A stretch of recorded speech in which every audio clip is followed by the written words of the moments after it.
दोस्तों नमस्कार। आज मैं आपके लिए अवध ओझा सर जी का नशा किस बात का करें। अगर नशा करना है तो केवल एक चीज़ का नशा करना है।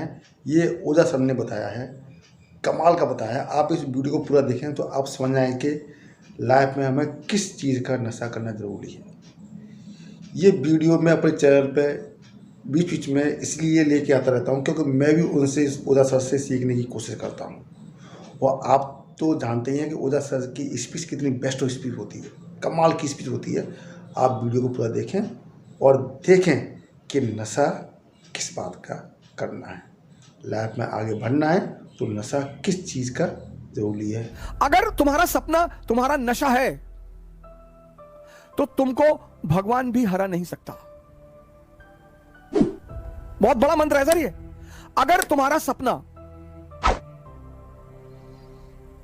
तुम्हारा नशा है, तुम्हारा जो भी सपना है, बहुत सारे लोग सपने उधार मांग के लाते हैं। हमारे पापा चाहते हैं कि हम आईएएस बन जाएं। तुम क्या चाहते हो?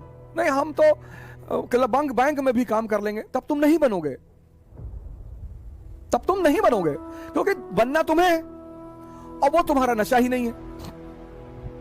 जिन चीजों को भी आप समझ लोगे उनसे आप ऊपर उठ जाओगे। यह सबसे बड़ा सूत्र है सर। भागने की कोई आवश्यकता नहीं। जिन जिन चीजों को भारतीय अभिभावकों ने, मां बाप ने दबाने की कोशिश की, आज वही सब चीजें। सेक्स पर बात मत करो, सेक्स पे चर्चा मत करो, सेक्स पर नाम मत लो। अब देखो सारी क्लास ऑनलाइन चल रही है। बच्चा क्या देख रहा है तुम्हें क्या पता है?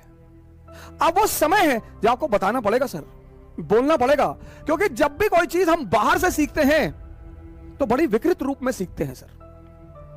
भारत में एक ग्रंथ है विज्ञान भारोतंत्र, जबरदस्त ग्रंथ है सर। उसी पर आधारित ओशो ने किताब लिखी संभोग से समाधि। उस किताब में सेक्स की कहीं चर्चा ही नहीं है। शंकर जी का बड़ा संबंध रहा नशे से। मैं बड़ा इस मामले को लेकर बड़ा चिंतित रहता था कि यार भगवान का नशे से क्या, ये क्यों धतूरा चढ़ाते हो, उस पर क्यों भांग चढ़ाते हो? सर उसका बड़ा आध्यात्मिक महत्व है।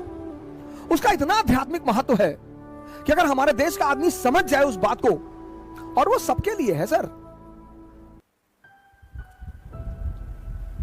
मन दो चीजों से काबू में आएगा, या तो नशे से या ध्यान से। और शंकर जी का संबंध दोनों से है।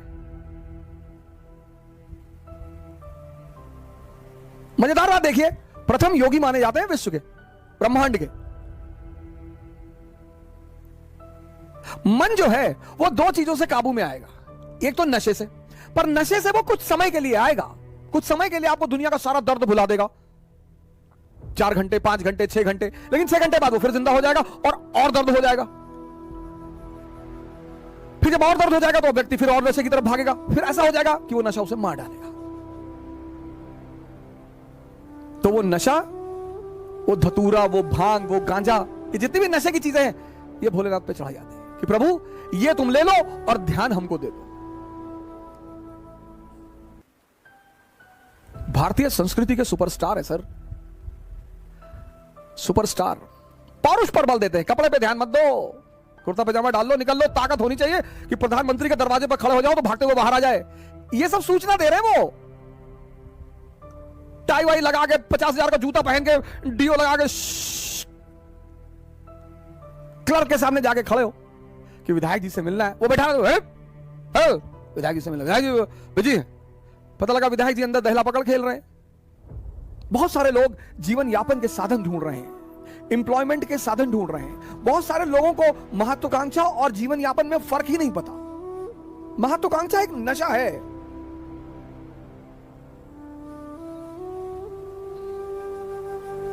एम्बिशन एक नशा है। वो जिसको हो जाए, नेपोलियन को हो गया। किसी गाने में अमिताभ बच्चन जी के बोल हैं कि नशा शराब में होता तो नाचती बोतल। सब छोटे मोटे नशे हैं सर, बहुत छोटे मोटे नशे।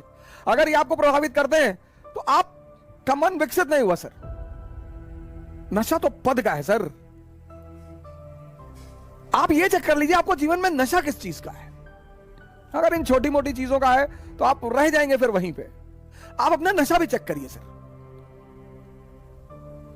मोदी जी को नशा रहा होगा, लालू जी को नशा रहा होगा। इन नशों ने ही इतनी ऊंचाई तक पहुंचाया सर, और किसी की हिम्मत ही नहीं है, और किसी की औकात ही नहीं है। नशा होना चाहिए सर। मुलायम सिंह यादव जी इतनी ऊंचाई तक पहुंचे, मायावती जी इतनी ऊंचाई तक पहुंची। किसका राजनीतिक करियर कैसा रहा वो एक अलग चीज है, लेकिन जब भी कोई सामान्य व्यक्ति असामान्य कार्य करता है तो वो नशे में ही रहा होगा। यहां लोग उठ नहीं पाते, या बड़े सारे लोग मेरे पास आते हैं, कहते हैं कि सर सुबह नींद नहीं खुलती। तो कौन कहता है सपने देखने के लिए? जब सपना देखो तो एक चीज चेक करो कि तुम्हारे अंदर उस सपने को लेकर नशा है या नहीं है। समाज का काम है आपको बर्बाद करना और भटकाना, यह समाज का धर्म है। उस समाज में अगर कोई आपको बनाने वाला मिल जाए मां बाप के अतिरिक्त, तो आप बहुत भाग्यशाली हैं। इस दुनिया में अगर आपका कोई शुभचिंतक है तो वो है मां बाप, सबके साथ। लेकिन होता क्या है, वो कठोर होते हैं हमारे प्रति। जो भी शुभचिंतक होगा वो कठोर होगा, जिसको शोषण करना होगा वो मृदु होगा। जैसे पड़ोस की आंटी, उनको कोई काम है, और बेटा बबलू कैसे हो बेटा, दिखाई नहीं पड़े, बेटा हमारा आटा लिया देते चक्की से लो। अब मां इस तरह से नहीं बोलेगी, मां कहेगी बदतमीज कहां मरा हुआ था। तो अब हम ह्यूमन नेचर है हमारा, तो हमें मां बाप बड़े बुरे लगते हैं। लेकिन सूत्र यही है सर, जो भी आपके प्रति कठोर है वो आपका भला सोचता है, और जो भी आपके प्रति मृदु है, अच्छा बोलता है, आपकी सिर्फ तारीफ करता है, वो आपके शोषण के फिराक में है।